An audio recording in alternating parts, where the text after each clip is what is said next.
Hello students, welcome to Max Class 10 Sachi Syllabus Chapter 3 Algebra. இப்போ exercise 3.7 பார்த்துட்டுருக்கோம். அதில் example 3.20 ஓட second subdivision. Example 3.20 ஓட second subdivision. Square root of 3 quadratic expressions கொடுத்திருக்காங்க. So இந்த 3 quadratic expressions-ஐயும் factorize பண்ணி ரெண்டா பிரிக்கணும். ஸோ ரெண்டு மொத்தமாக 6 லீனியர் ஃபேக்டர்ஸ் நமக்கு கிடைக்கும். ஸோ இங்கே ஃபேக்டரைசேஷன் மட்டும்தான். First one 6x square plus X minus 1. இதில் காமன் இருந்தால் எடுத்துடணும். கோஎஃபிஷியன்ட் இருந்ததுன்னா அதால் கான்ஸ்டண்ட்டை மல்டிப்ளை பண்ணிக்கணும். So 6 into -1 -6.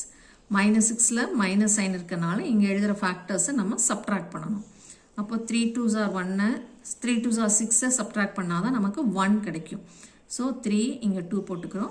ப்ளஸ் வேணுங்கிறனால கிரேட்டர் நம்பருக்கு ப்ளஸ் போட்டுக்கிறோம், ஸ்மாலர் நம்பருக்கு மைனஸ் போட்டுக்கிறோம். எதால் மல்டிப்ளை பண்ணமோ அதால் டிவைட் பண்ணியிருக்கோம். ஸோ கேன்சல் பண்ணால் 1/2 - 1/3 வரும்.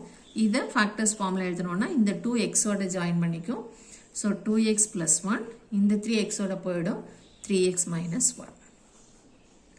அடுத்தது செகண்ட் ஒன், கோஎஃபிஷியன்ட் 3 இருக்கனால கான்ஸ்டன்ட்டால் மல்டிப்ளை பண்ணால் -3. எகெயின் மைனஸ் இருக்கனால நம்ம சப்ட்ராக்ஷன் பண்ணுறோம். 1 3 is 3.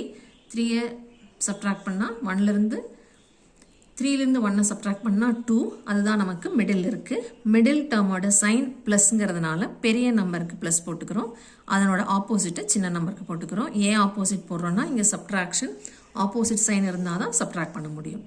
எதால் மல்டிப்ளை பண்ணமோ அதால் டிவைட் பண்ணிக்கிறோம். So -1/3, 3/3 is 1. இதை ஃபேக்டர்ஸ் ஃபார்மில் எழுதுனா இங்கே முன்னாடி போடுற எக்ஸோட 3 ஜாயின் பண்ணால் 3x - 1. இது அப்படியே x + 1ன்னு எழுதியிருக்கோம். இப்போ தேர்ட் ஒன், இங்கே காமன் கிடையாது. கோஎஃபிஷியன்ட்டால் 1 மல்டிப்ளை பண்ணால் 2 வரும். அந்த 2வை ஃபேக்டரைஸ் பண்ணுறோம். ஃபேக்டர்ஸ் இப்போ ப்ளஸ் பண்ணணும், என்ன இங்கே ப்ளஸ் சைன் இருக்குது. ஸோ 1 2 is 2 தான் ஒரே பாசிபிலிட்டி. ப்ளஸ் பண்ணால் 3 வரும், அதுதான் நமக்கு வேணும். ப்ளஸ் இருக்கிறனால ரெண்டுமே ப்ளஸ் சிம்பிள். இப்போ எதால் மல்டிப்ளை பண்ணமோ அதால் டிவைட் பண்ணியிருக்கோம். So 1/2 and 2/2. 2/2 is 1. இப்போ இதை ஃபேக்டர்ஸில் எழுதும்போது 2xோட போயிடும். ஸோ 2x + 1, இது x + 1. இப்போ இது எல்லாமே ரெண்டு இருக்குது. 2x + 1 2 இருக்குது, 3x - 1 2 இருக்குது, x + 1 2 இருக்குது. ஸோ ஹோல் பவர் 2ன்னு வரும். அதில் ஸ்கொயர் ரூட்டுக்கு வெளியே வரும்போது அதனோட ½ of the power whole power 1ன்னு வரும். ஸோ இதான் இப்போ நம்மளோட ஸ்கொயர் ரூட்.